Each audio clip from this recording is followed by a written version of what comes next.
যাচ্ছি, মিতাদি যেটা বললেন, আবার আজকে এটা হচ্ছে প্রদেশ কংগ্রেস, পশ্চিমবঙ্গ প্রদেশ কংগ্রেসের বক্তব্য। আবার অন্যদিকে পবন খেরাও নাকি বলেছেন যে এটা তৃণমূলের বিরুদ্ধে উদ্দেশ্য প্রণোদিতভাবে ইডির এই আজকে আচরণ। অর্থাৎ পশ্চিমবঙ্গের যারা কংগ্রেস তারা একরকম বলেন, ন্যাশনাল কংগ্রেস অন্যরকম বলে। আচ্ছা, দ্বিতীয় কথা হচ্ছে যে ইডির যে সাকসেস রেট নিয়ে বললেন, আচ্ছা ন্যাশনাল হেরাল্ড মামলায় আমরা তো খুব আপত্তি জানাচ্ছি, সত্যি কথাই তো, যাদের জেলে থাকার কথা সোনিয়া গান্ধী এবং রাহুল গান্ধী তারা বেলে আছেন। চিন্তা করুন, এটা আমরা দেখতে হচ্ছে নিশ্চয়ই সিবিআই বা ইডি যা তদন্তকারী সংস্থা তাদের ব্যর্থতা, আমি তো বলবো ব্যর্থতা, ভালো করে তদন্ত করে মা ছেলে যেগুলো চোর, স্বাধীনতা সংগ্রামীদের টাকা যারা চুরি করেছেন তাদের জেলে পাঠানো দরকার। আর সেটিং বলছেন, আরে সেটিং আপনি জিজ্ঞেস করুন আপনার নেতাদের, তারা কি বলছেন। আপনি একরকম কথা বলছেন, আপনাদের পবন খেরা একরকম বলছেন, আপনাদের অবস্থা হচ্ছে আমি কোন পথে যে চলি, কোন কথা যে বলি কেউ জানে না। আপনারা ইধার চালা না উধার চালা, কোথাও ইধার উধার থেকে কিধার চলে যাচ্ছেন আপনারা। আগে নিজেদের স্ট্যান্ডটা ঠিক করুন। আপনারা আপনাদের দিল্লির বসেদের সঙ্গে ঠিক করে একরকম কথা বলুন, মানে হাস্যকর হচ্ছে। ডোন্ট মেক ইয়োরসেলফ আ লাফিং স্টক ম্যান। আর সিবিআই কে কেজড প্যারেট আপনাদের সময় বলা হয়েছিল, in case you don't know. This is also one information I'd like to pass on. হ্যাঁ, শুধু কি বলছিল, দেখুন আমি একটাই কথা বলছি যে কংগ্রেসের প্রতিনিধি আজকে যে কথা বললেন, আমি জানি না রাহুল গান্ধী সোনিয়া গান্ধী ওনার এই বক্তব্যের সঙ্গে সহমত হবেন কিনা। তার কারণ কেন্দ্রীয় পর্যায়ে আমরা কংগ্রেস কিন্তু বলেছে যে এটা উদ্দেশ্য প্রণোদিত একটা ঘটনা, এবং তার কারণ বারবার আমরা দেখেছি যখনই নির্বাচন থাকে তখন বিজেপি ইডি সিবিআইকে কাজে লাগায়, এবং ইডি সিবিআই দেখিয়ে ভয় দেখিয়ে ওরা এর আগেও বাংলা দখল করতে চেয়েছে, আমাদের কত নেতাকে গ্রেফতার করে নিয়ে গেছে। তার ফলস্বরূপ কি হয়েছে, ৭৭-এ থেমে যেতে হয়েছে বিজেপিকে। আপনি দেখুন না, এই এখন নির্বাচন চলছে, এসআইআর ইস্যুতে প্রায় ১.৫ লক্ষের বেশি মানুষকে লজিক্যাল ডিসক্রিপেন্সি দেখিয়ে তাদের নাম খসড়া তালিকায় বাদ দেওয়া হয়েছে, ৫৮ লক্ষের বেশি নাম বাদ দেওয়া হয়েছে। ওরা বলেছে, এই বিজেপির নেত্রীরা যারা আমাদের সাথে এখানে স্টুডিওতে এই প্যানেলে আমরা শেয়ার করছি, এরা বলেছেন, এদের নেতারা বলেছেন বাংলায় ১ কোটি রোহিঙ্গা আছে, ৫৮,২০,০০০ মানুষের নাম বাদ গেছে, ৫৮টা রোহিঙ্গার নাম তালিকা প্রকাশ করে বলতে পারেনি, ২০ জন বাংলাদেশির নাম বলতে পারেনি। সুতরাং আমি আপনাদের বলছি এরা যতই থাকুক ইডি সিবিআই ২৬-এ আবার দিদি ভাই আপনারা তো বলছেন মহিলাদের টার্গেট করে বাদ দেওয়া হচ্ছে, মহিলাদের সেটা তো ব্যাপারই, ওরা এদের নেতা বলেছেন তো, আজ পর্যন্ত ক্ষমা চেয়েছে।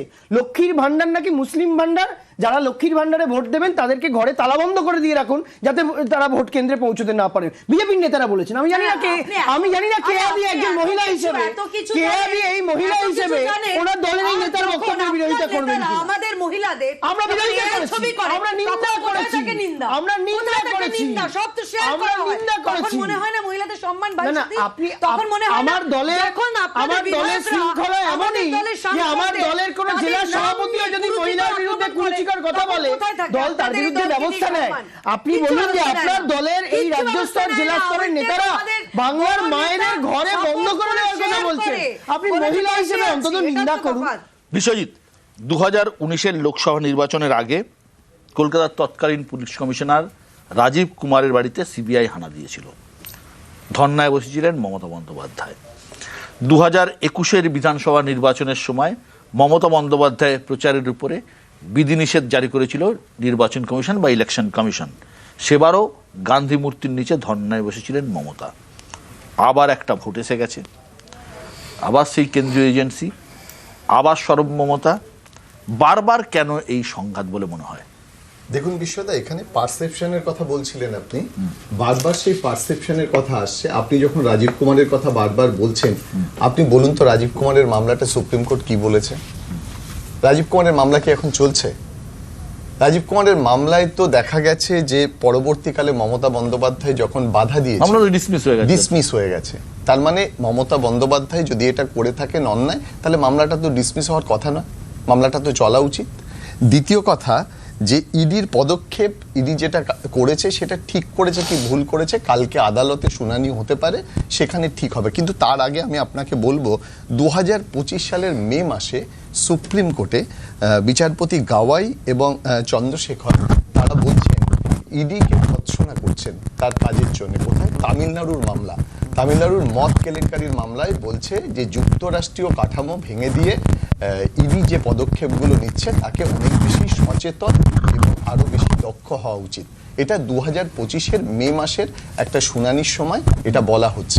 সুতরাং সেখানে পাবলিক পারসেপশনের কথা যদি আপনি বলেন, কারণ আমরা সবাই চেয়েছিল যে এই ধরনের ক্ষেত্রে মমতা বন্দ্যোপাধ্যায় চলে গেলেন, একটা বাধা দেওয়ার তো দরকার ছিল, উনি সবগুলো নিয়ে চলে এলেন, তাহলে বিশ্বাসযোগ্যতা কোথায় তৈরি হবে?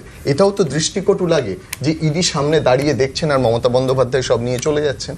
সুতরাং এই পারসেপশনটা কালকে দেখবেন যে মিছিল হচ্ছে, ভোট হচ্ছে, আপনি যেটা বললেন ভোটের আগে সব মানুষকে তো এক করে দিল। তৃণমূলের যে আমি একটু আগে বলছিলাম মন কষাকষি আছে, সবাই তো এক হয়ে গেল, কাল তো একসঙ্গেই পথে হাঁটবে।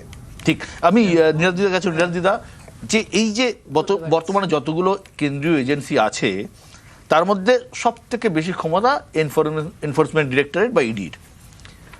ফার্স্ট হচ্ছে মমতা বন্দ্যোপাধ্যায়ের অভিযোগ কতটা ফ্যাক্টর হতে পারে এই চুরি যে অভিযোগ তিনি করছেন। দুই, যেটা চয়নদা বললেন, যেটা মিতা বললেন, অনেকেই বললেন যে বিজেপি নেতারাও প্রশ্ন তুলছেন মমতা বন্দ্যোপাধ্যায়ের বিরুদ্ধে কেন ব্যবস্থা নেওয়া হবে না।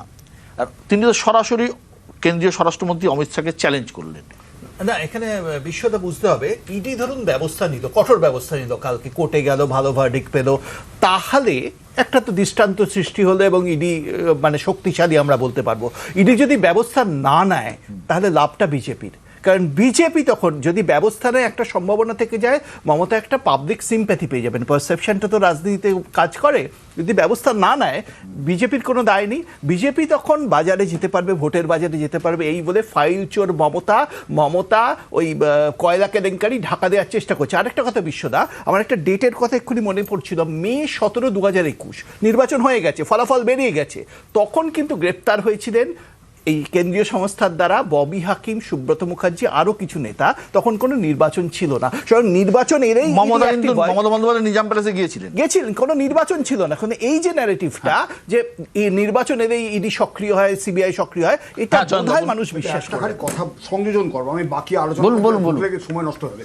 প্রথম কথা এখানে বিশ্বজিৎ বারবার বলছেন অধ্যাপক মানুষ, আমার ভাই, কিন্তু পণ্ডিত মানুষ, আমার ওকে রেসপেক্ট বলুন না। একটা সংযোজন করার আছে বিশ্বজিৎ, সেটা হচ্ছে 17 অক্টোবর 2025 ওই দিনই রায়টা বেরিয়েছিল। রাজীব কুমারের মামলা ডিসমিস হয়ে গেছিল। কোন মামলা ডিসমিস হয়েছিল? রাজীব কুমার আগাম জামিনের বিরোধিতা করে সিবিআই মামলা করেছিল, সেই মামলাটা ডিসমিস হয়ে যায়, আগাম জামিন বহাল রইল। কিন্তু রাজীব কুমারের বিরুদ্ধে যে আদালত অবমাননার মামলা ছিল সেটা কিন্তু ডিসমিস হয়নি, সেটা এখনো চলছে। আমার প্রশ্ন এটাই, কতদূর আর কতদূর? সেটা তো আদালতের বিষয়, আইনের বিষয় আইন বলবে। আমি আমার দলের কথা বলতে পারি। এবং উনি যে এর আগের যিনি বলছিলেন যে পারসেপশন এটা হয়ে যাবে ওটা হয়ে যাবে, বাংলার মানুষের মধ্যে এই পারসেপশন তৈরি হয়ে গেছে। বাংলার মানুষ বুঝতে পারছে যে বিজেপি বাংলা জিততে পারে না বলে ওদের ইডিকে প্রয়োজন হয়, সিবিআইকে প্রয়োজন হয়, ইলেকশন কমিশনকে প্রয়োজন হয়, এসআইআর এর প্রয়োজন হয়। এটা আজকে প্রমাণিত সত্য। না, বাংলার আমি বলেছি যে এই ঘটনাটায় আপনাদেরও লাভ হলো, ন্যারেটিভ বিল্ডিং এ বিজেপিরও হলো। যারা অসুবিধায় পড়লো, যারা দুটো দলের লাভ হলো বলছে। দেখুন, দুটো হতে পারে না, আমি যেটা বললাম সেটাই একটা কথা ছিল। আমরা যে আদালতকে ম্যানেজ হয়ে যাচ্ছে, কোনো ম্যানেজ হচ্ছে কি? আমরা বিজেপিকে আহ্বান করছি, এই ব্যাপারটা আমরা বিজেপিকে আহ্বান করছি, দুটো দলের আমরা বিজেপিকে আহ্বান করছি যে আরো যত শক্তি আছে সব শক্তি নিয়ে নামুন, সব শক্তি নিয়ে নামুন। বলছেন আজকের পর সেটিং এর কথা কেউ বলবে না, সে যারা বলে তারা বলবে। মানুষ উত্তর দিয়ে হ্যাঁ বলুন। আমি বলছি সেটিং বিষয়ে যা বলার সেটা মানুষ উত্তর দিয়ে দিয়েছে। মানুষ এসব কথা দেবে, রিজেক্টেড বাই পিপল। এখন মানুষ শুনছে, বলছে। হ্যাঁ বলো কে? দেখুন, অনেক কিছু কথা হচ্ছে, পারসেপশন, লাভ ক্ষতি। প্রথম কথা, আমরা যেটা যে একটা ন্যারেটিভ বলুন বা একটা দৃশ্য, যেটা দৃষ্টিকটু, যেটা তৃণমূলের বিশ্বজিৎবাবু যেটা বারে বলছিলেন, দৃষ্টিকটু সত্যি লেগেছে বিশ্বদা। একজন রাজ্যের মুখ্যমন্ত্রী, নির্বাচিত গণতান্ত্রিক প্রধান পশ্চিমবঙ্গের, তিনি আসছেন কিনা কর্পোরেট অফিস থেকে ফাইল নিতে, কেন? মানে, এবং তিনি তার পুলিশ লোক লস্কর দিয়ে ফাইলগুলো ছিনিয়ে নিয়ে পালিয়ে যাচ্ছেন। ফাইল ছিনতাইকারী শেষকালে হতে হচ্ছে, এইটা খুব খারাপ দৃষ্টি, এটা ন্যারেটিভ পশ্চিমবঙ্গের মানুষ দেখেছে। আমার এই জায়গাটাতেই বক্তব্য, কারণে আপনি না, এক সেকেন্ড, রাজীব কুমারের সময় আমরা দেখেছিলাম, রাজীব কুমারের সময় আমরা দেখেছিলাম, মনে হয়েছিল যে ডাল মে কুছ কালা, এবারে তো দেখছি পুরো ডালটাই কালো। জেনে নিন না, এগুলো লালার ফাইল নয়, ও কে এগুলো লালার ফাইল নয় তো, একটু জেনে নিন। হ্যাঁ, বিকাশ দা বলতে পারেন আপনাদের জোটে আছেন, কেন্দ্রে ইন্ডি জোটে আছেন। বিকাশদা যে জায়গায় দাঁড়াচ্ছে, ধরুন কোর্টে কিছুই হলো না, কিছুই গেল না, কোনো মেনশন অবধি থেমে থাকলো, কোনো মামলা হলো না, তাহলে কি দাঁড়াবে? আর যদি ধরুন আরো একটা হাজার একটা মামলার মধ্যে আরো একটা মামলা যুক্ত হলো, সেটা কি দাঁড়াবে? কোর্ট কি এরকম কিছু বলতে পারে না এক্ষুনি ব্যবস্থা নাও, এক্ষুনি এই করো, এক্ষুনি ওই করো? কোর্ট কি করতে পারে? দেখুন, এই ক্ষেত্রে প্রথম হচ্ছে ইডি মামলা করতে পারে, কর্তব্যকর্মে বাধা দিয়ে, সরকারি কর্তব্যকর্মে বাধা দিয়েছে, সেই মামলা ইডি করতে পারে, তাদের রাইট আছে। এখন সেটা ইডি করবে কি না সেটা আমি জানি না। এরপরে এরা মানে আমাদের চিফ মিনিস্টার বা অন্য যারা তৃণমূল কংগ্রেস, হ্যাঁ তৃণমূল কংগ্রেস, তারা যদি মনে করে যে তারা মামলা করবে, যে আমাদের অফিসে ঢুকে গিয়ে এই সমস্ত ফাইল চুরি করতে এসেছিল, তারাও মামলা করতে পারে। মামলা করতে কোনো অসুবিধা নেই। এখন কথা হচ্ছে আমাদের দেশে যে কনসেপশন, আইনের কনসেপশন, আমি একটা কগনিজেবল অফেন্সের কোনো কমপ্লেন দিলাম, সেটাকে এফআইআর করে নিতে হবে, এফআইআর করতেই হবে তোমাকে, তুমি এফআইআরটাকে বাদ দিতে পারবে। এবারে ইডি যে মামলাটা করবে সেটাও এফআইআর করতে হবে। এবার এফআইআর কোনটা ঠিক কোনটা ভুল সেটা মানে বিচারের কেন্দ্রীয় সময়- এজেন্সি বন্দুক তাক করবে মানে রাজ্য সরকারের দিকে, রাজ্য সরকার বন্দুক তাক করবে কেন্দ্রীয় এজেন্সির দিকে। এইবারে শুধুমাত্র মামলা এইবারে দায়ের হলো করা নাকি, হয়েছে, এইবারে বলছি, এইবারে তদন্তটা চলবে, তদন্তটা চলে, তদন্তের যে ফাইনাল রিপোর্টটা সেটা যখন জমা হবে, তারপরে তো ট্রায়াল হবে, ট্রায়ালের রায়ে বোঝা যাবে ট্রায়াল অব্দি যাবে কিনা সন্দেহ। পার্থপ্রতিম দাস, পার্থদা আছেন? পার্থদা যে প্রশ্নটা আলোচনা হচ্ছে যে দুপক্ষই দুপক্ষের বিরুদ্ধে এফআইআর করছে, হ্যাঁ দুপক্ষের বিরুদ্ধে এফআইআর করছে, হ্যাঁ, এবং শেষ পর্যন্ত মামলা তো চলতে থাকবে, মামলা অনন্তকাল ধরে চলতে থাকবে। কিন্তু হ্যাঁ বলুন। হ্যাঁ, মামলা চলবে, তারপর হঠাৎ মামলাটা হারিয়ে যাবে, খুঁজে পাওয়া যাবে না, আবার কোনো এক সময় আবার মামলাটা বেঁচে উঠবে, চলবে। আমার এই মামলার রেজাল্ট সম্পর্কে আমি সন্দিহান, আমার কোনো বিশ্বাস করতে খুব কষ্ট হচ্ছে। মানে পুরো বিষয়টা, কোয়েশ্চেনিং দ্য জুডিশিয়ারি, হ্যাঁ পুরো যে বিষয়টা মামলার তদন্ত চলবে, মানে এপক্ষও তদন্ত করবে, ওপক্ষও তদন্ত করবে, কিন্তু মানে তারিখ পে তারিখই হয়ে যাবে, কিন্তু শেষ পর্যন্ত আর কিছু সারফেসে আসবে না, তাই তো? সেটাই সম্ভাবনাই বেশি। বিষয় সেটিং রাজনৈতিক দিক থেকে মানে সেটিং তো আপনারা করে রেখেছেন, আগে উত্তর দিন না, আগে উত্তর দিন না, যে মমতা ব্যানার্জির জন্য আপনারা কেন প্রথমে রাস্তায় নামেন? আরে উত্তর দিন না, মমতা ব্যানার্জি গ্রেফতারের দাবি তো আপনাদের বিশ্বাসযোগ্যতা কোথায়? সবকিছু সার্কাস ক্রিয়েট করছে, প্রত্যেক জায়গায় যাচ্ছে হাইকোর্টে, যাচ্ছে হাইকোর্টে, ইডির বিরুদ্ধে ইডি যাচ্ছে, মমতা ব্যানার্জির বিরুদ্ধে। কোথায় আপনাদের বিশ্বাসযোগ্যতা? মিতা বলছিল না, কেরালার সঙ্গে মিতাকে নাও। আপনাদের, আমি সেটিংটা কোথায় জিজ্ঞেস করছি? সেটিংটা রয়েছে তো, আরে সেটিং করে তো আপনারা নিজেরাই কাটিং হয়ে না, না, সেটিং তো আছে, সেটিং তো সবাই দিনের আলোর মতো পরিষ্কার, মানুষ তো দেখতে পাচ্ছে।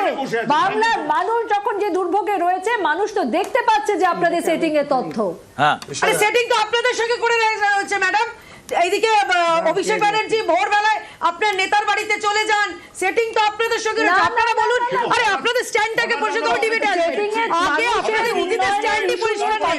আরে আপনারা নিজেদের স্ট্যান্ড পরিষ্কার নিজেরা জানেন না। 10 বছর আগে আপনারা দেখলেন বিএনপি নেতারা হাত পেতে ঘুষ দিচ্ছে, তারা কেন তাদের এগেইনস্টে কেন আপনারা কনভিকশন আনতে আরে আগে নিজেদের স্ট্যান্ড ঠিক আচ্ছা, একটা কথা বলি, আরে আপনারা ঝগড়া করবেন না। মহারাষ্ট্রে কিন্তু ইলেকশন চলছে এবং সেখানে কিন্তু কংগ্রেস আর বিজেপির জোট আছে, কিন্তু না কোথাও ওই কথাটা একটা জায়গায় ওই যেটা স্থানীয় বলেছেন, স্তরে, একটা জায়গায় স্থানীয় স্তরে, এটা জায়গায় এটা কিন্তু বলেছেন, এই মনে জায়গাটায় রাখবেন। বলেছেন হ্যাঁ, আমাদের দেবেন্দ্র ফডনবিস আমাদের মুখ্যমন্ত্রী উত্তর দিয়ে দিয়েছে, এবং ওটা দেখে নিন। বিভিন্ন বিচারক রাজ্যে যিনি ছিলেন, অজিত হ্যাঁ। পাওয়ার থেকে শুরু করে হেমন্ত বিশ্ব শর্মা অবধি, নারায়ণ রানের থেকে শুরু করে আমাদের এখানে শুভেন্দু অধিকারী অবধি, শুধু আপনারা আনেন ইডিকে ভয় দেখানোর জন্য, তারপরে একটা অদ্ভুত ম্যাজিক্যাল ওয়াশিং মেশিনের আগে থ্রু দিয়ে তথ্যগুলো জেনে নিন তারা না, ম্যাডাম। পরিষ্কার হয়ে ম্যাডাম, যায় এবং তথ্যগুলো জেনে তাদের নিন। against এ এত এডি যখন করছেন না, বলুন, ন্যাশনাল হেরাল্ডে কি আছে বলুন, ন্যাশনাল হেরাল্ডে কি আছে বলুন,